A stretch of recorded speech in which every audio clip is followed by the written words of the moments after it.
Thanks again for making the Locked On Ole Miss podcast your first listen every day. We're free and available wherever you get your podcast, including YouTube. We're part of the Locked On Podcast Network, your team every single day. Hey, just so you know, the Grove Collective has launched their March to Victory campaign this March. And what this is a bracket-style March Madness type event that pits regions against each other to move up to see who can donate the most money to the Grove Collective and Ole Miss Athletics. So you can check them out at thegrovecollective.com/march to victory. That's thegrovecollective.com/march to victory. Give today. Their goal for the Grove Collective is $10 million in the month of March, or 10,000 members in the Grove Collective. Anyway, I'm joined by Derek Vandygriff. I am Stephen Willis from Locked On Ole Miss. I hope everybody is having a great day. Derek, Ole Miss beat Louisiana Monroe. It got a little bit hairy. To my knowledge, COVID did not happen this time. Yeah. And Trayson Hughes made potentially the defensive player of the year. Am I missing anything? No, that's pretty much it. Really timely hitting from Ole Miss as well, right? That's one thing we sorely lacked last year, and then kind of bled over to the beginning part of this year that had the entire fan base up in arms a little bit there the first couple weeks. But again, kind of like I said, when all that was happening, it's baseball. These guys are going to settle in. They're way too talented just to keep continuing on. And, Trayson Hughes is an incredible example, a guy with a ton of talent that really struggled to start the year, and he's really coming along. One thing that never went away with Trayson was that defense, though. He's always been an elite defender since he stepped on campus. And he showed you why there, that slide and catch, double play, just an absolute laser to third base right there to get the runner trying to tag. That was a big play there. That would have gotten the go-ahead run to third with one out. That's a very high percentage chance that guy's going to end up coming in. But then even after that, he goes and absolutely runs down a ball in the gap that was absolutely smoked too. So two really good plays there by Trayson. Had two hits on top of it, a guy that's really coming into his own. So it's really nice to see. But to your point, yes, it's absolutely going to be one of, if not the defensive player of the year in college baseball as this year goes on and wraps up there in June. It got tweeted by the official MLB account, if I'm not mistaken. It did. Yeah, I saw it. That was pretty cool. I've got a feeling that's not going to be the last time that account tweets about Trayson Hughes. An incredible talent and a really, really good dude that's got a ton of potential that's really starting to show here in Oxford.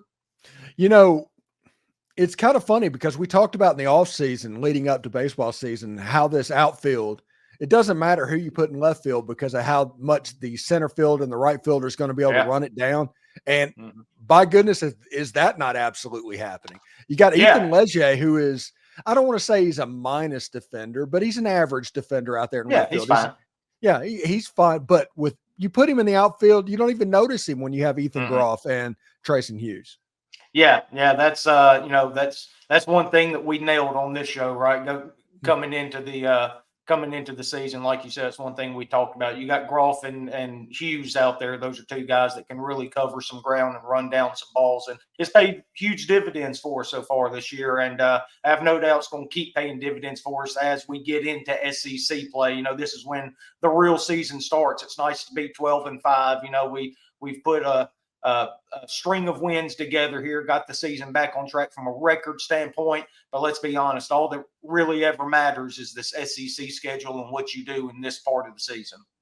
Yeah, the only thing the non-conference is there for is to mess you up for what happens in the conference season. You just don't want the regionals to punish you for your non-conference mark, and you want to get in because of your conference record.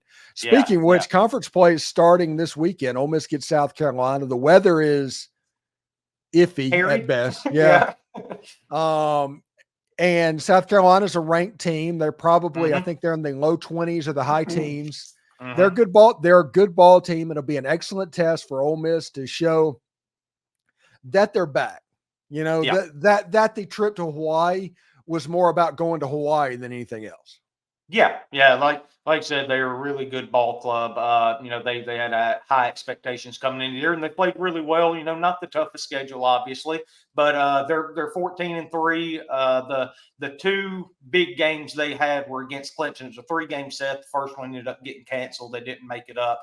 and they ended up losing the Saturday and Sunday games there against Clemson. But still, 14-3 in non-con, that's nothing to scoff at. A really, really good team, and a team that's got a few hitters on it, more that have kind of struggled a little bit, that haven't quite lived up to their expectations coming into the year, but it's still a ball club that can really swing the bat. Dylan Brewer's a guy, center fielder. He's still hitting over 400, and he's played every game so far this year. A guy that, he's hit 2 home runs, 6 stolen bases, so a guy that can run, kind of like we talked about in that Morehead State series. There were a couple guys who needed to keep off base because they really could run, and that was a something that Ole Miss has struggled at, throwing out runners. Shout out Eli Birch throwing out the first runner of the year Tuesday night, by the way. My man, good job, keep it up. But the thing that really impressed me with Dylan Brewer is he literally never gets himself out. He's going to make the pitcher work. He's going to make the pitcher stay in the strike zone. He's walked 15 times this year and only struck out 5 times. He's not going up there. He's not chasing. You've got to come after him. You got to have your best stuff to get him out. He's just not a guy that's going to get himself out. So pitchers are really going to have to work to get him out. And he's the tone setter for this entire offense.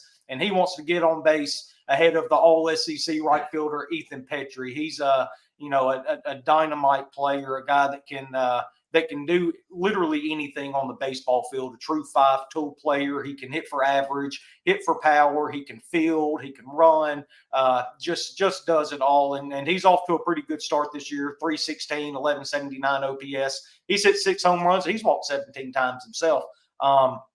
Kind of going through looking at this South Carolina team as a whole, it's really impressive what they do overall as a team.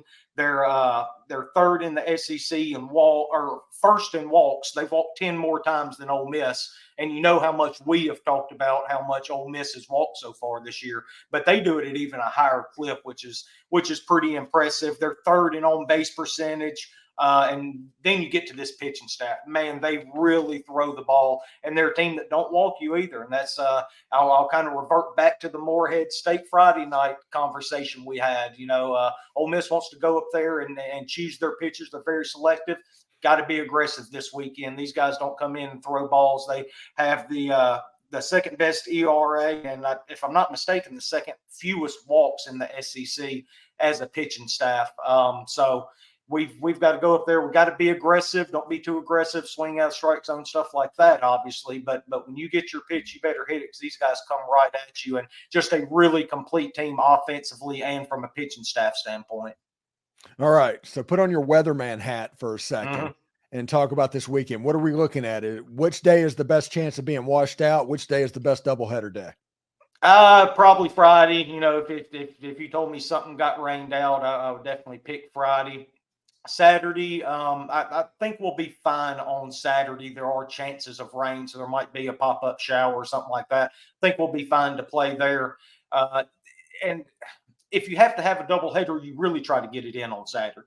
Right. A Sunday doubleheader can be done. It's not something you really like to do because a lot of times these teams got to get back on, a bus, plane, something like that, and get back home that night so they can get back to school that next morning. So they'll do everything they can if a doubleheader has to be played to play that sucker on Saturday. But one thing about Mike Bianco, he always gets 3 games in a weekend, right? He's one of the best in the business at making sure that he gets games in. He's really good at reading the weather, looking at radars and finding a spot to where they can squeeze a game in at. So there's not a doubt in my mind we'll get 3 games in. It is a little bit of a question of when those games will be played, though. How excited are you to see Liam Doyle on the hill again? Yeah, man, he was incredible, right? They're running back same rotation, Dennis Doyle and Saunier, which worked pretty good for us last weekend.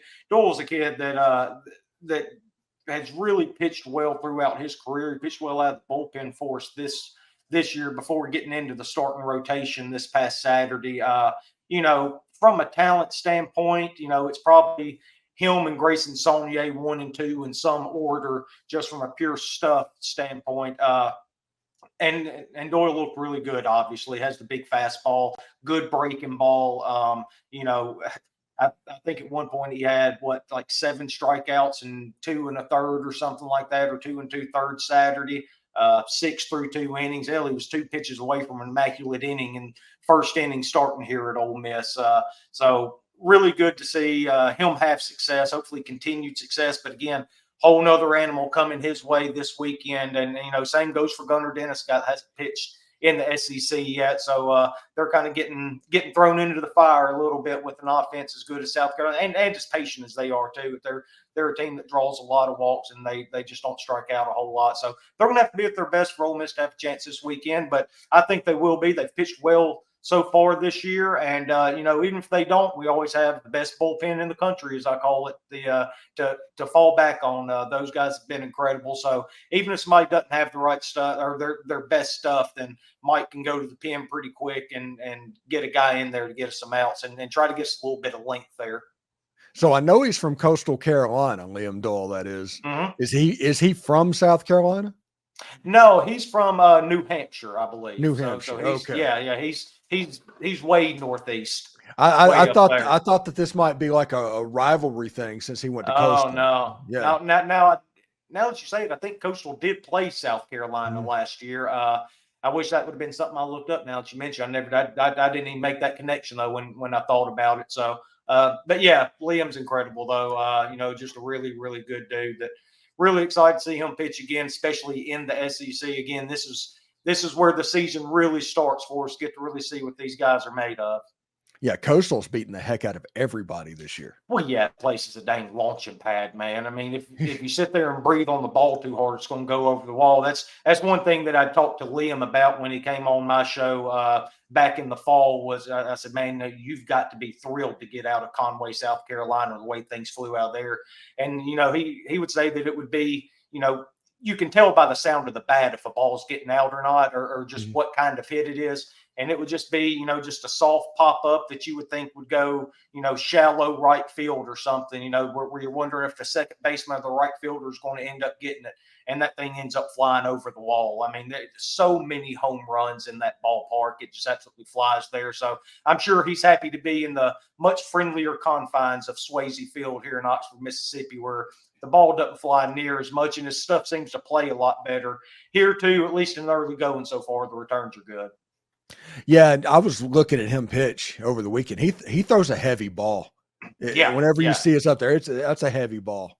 Yeah, and one thing me and Hitch talked about on a recap show was he's really good about keeping his fastball elevated, letters, and up. And it's really hard to get to, 93, 94 miles an hour when it's located that well. When it starts dropping, getting, belly high, something like that, that's when you allow hitters to be able to catch up with it. But what he's good at is keeping that elevated, but keeping his breaking balls down, changing the eye level, keeping these guys guessing. Because when the fastball starts high like that, when you throw the breaking ball, it's going to start high like that.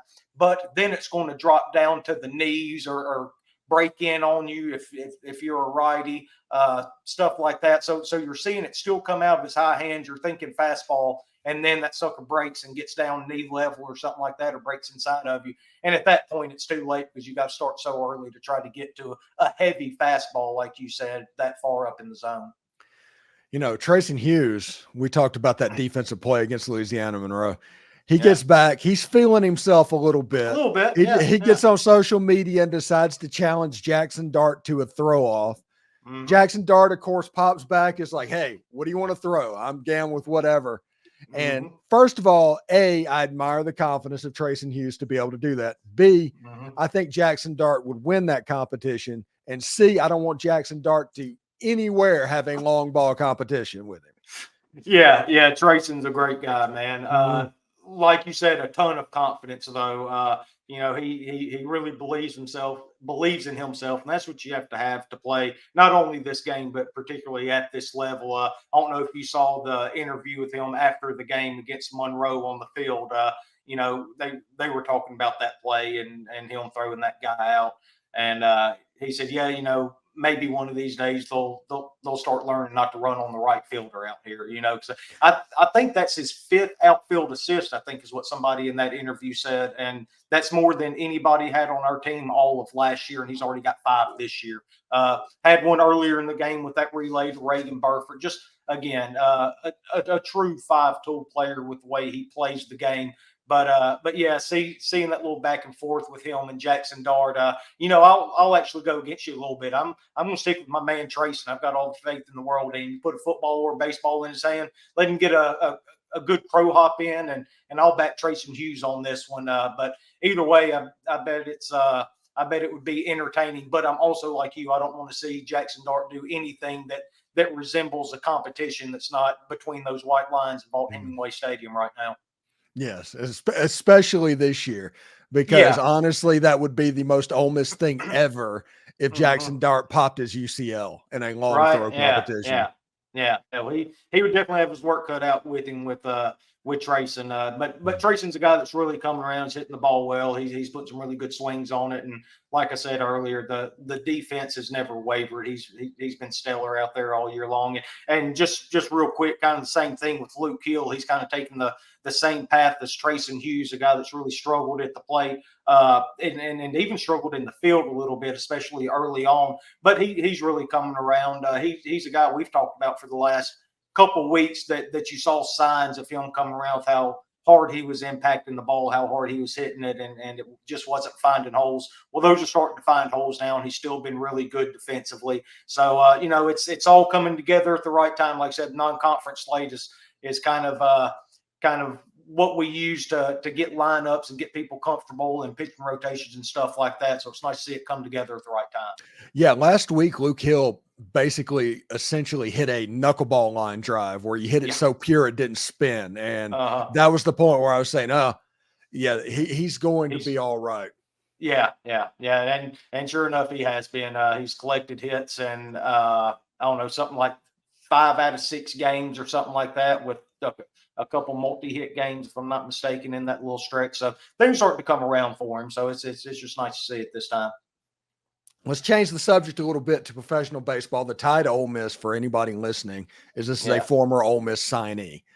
And he would have been on the College World Series team, if I'm not mistaken. He'd have been towing the rubber there. So he had his spring training debut with the big club with the Detroit Tigers a couple of days ago. Had 13 pitches.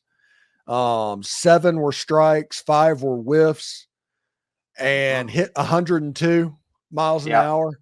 I think 3 over 100, right? Yeah, something like that. Had a 96 mile an hour cutter, and then a slider and a changeup at 85 miles an hour. Yeah, boy, to see him, DeLucia, and Hunter Elliott together really would have been something. And if I'm not mistaken, he also would have pitched with Gunnar Hoagland and Doug Nikhazy as a freshman. Also would have been a lot of fun to see. Kind of thinking about him, DeLucia, and Elliott, it's kind of fun to think back of what could have been, but also how maybe that would have played out. I'm sure DeLucia and Elliott both would have still come to the forefront and been dominant starters, but wouldn't nobody be getting the ball on the first game of the series besides Jackson Jobe if he had been in Oxford, Mississippi? He was that special. And he's one of those guys that really blew up his senior year. Laughing, the guys did a really good job targeting him, scouting him, and projecting him. And, they got the commitment and got him signed and all that. And then his last year, that's when he started ramping it up to about 97, 98, 99 in high school. And, when you start doing that as a senior in high school, you can basically kiss your college chances goodbye. But yeah, I'm really excited to see Jackson have some success. I know you're excited rocking your Detroit Tigers pull over there. We kind of talked for a second before we started recording. This is the really fun time as a fan if you're not a true contender, seeing these guys make their spring debuts, all these young guys that are going to end up helping you and be part of the future. It's kind of like when Ronald Acuna came up with the Braves and Ozzie Albies and those guys, when you first got to see them play in spring training. Austin Riley's another one that comes to mind, but guys that you knew were going to make an immediate impact, and you want to see how they held their own. And my goodness, I can't think of anybody off the top of my head that was more impressive in a major league spring training debut than Jackson Jobe was. He is going to be absolutely dynamite in Detroit, probably as early as this year. I'd be surprised if he's not up at some point pitching in the major leagues. And that says something. I think he's only like 20 years old. Is that right? 21. 21 now? Okay. So yeah, that's a hell of a feat to make it up there that fast. They literally could have a rotation after the All-Star break. of Tarek Skubal, Jackson Jobe, Casey Mize, Matt Manning, and Jack Flaherty. Yeah, have fun, everybody. That's not going to be a lot of fun.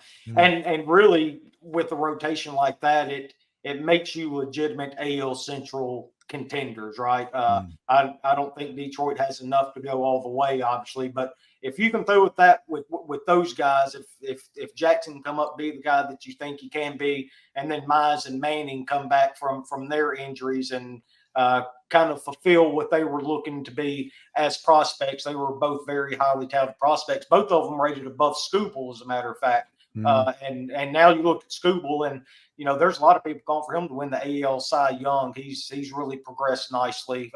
They're from the left-hand side of the plate, so could be an incredible rotation. Should be a lot of fun for Detroit Tigers fans. And Jackson's a guy that I've followed ever since the Tigers have drafted him, so it's been fun following him through the minors. And can't wait to see him make his big league debut. And hopefully at some point give a shout out for the Rebels for believing in him. We're the ones that pushed him to this, right? We're the one that got him on the map. That's right. That's right. Also, people that are interested in Colt Keith is going to be pretty much an everyday second baseman for the Tigers this year. And Colt Keith's from Biloxi, by the way. Yep, that's right. That's right. Mississippi ties all over that Detroit Tigers baseball team, and then I'll even tie Casey Mize into that, even though he went to Auburn and is not from Mississippi. But all I heard when he came to pitch in Oxford his last year and all was how he was going to come in and shove it down our throats, and we blitzed him for like 7 runs in 3 or 4 innings or something like that. So I'll go ahead and claim Casey Mize too. Yeah, there's a chance. They said it's the weird thing. Casey Mize may start off the season in Toledo. Think about that. Yeah, that's why a former number 1 pick, but again, a guy that has all the talent in the world. If he can come back from that Tommy John, he's the same guy. The splitter was the big one with him. If I'm remembering Casey Mize correctly, obviously has the hard fastball, but he's getting the fastball back. The 3rd inning yesterday, he was at 97. So that has me feeling pretty good. Yeah. So if he gets that splitter back to go with that fastball, he's going to be a problem again. Thanks again for making Locked On Ole Miss your first podcast listen of the day. We're free and available wherever you get your podcast, including YouTube. We're part of the Locked On Podcast Network, your team every day. Derek Vandygriff on Ole Miss Baseball. Thank you, buddy. And I'll talk to you next week. All right, man. Have a good one. Hi, Toddy. Hotty toddy.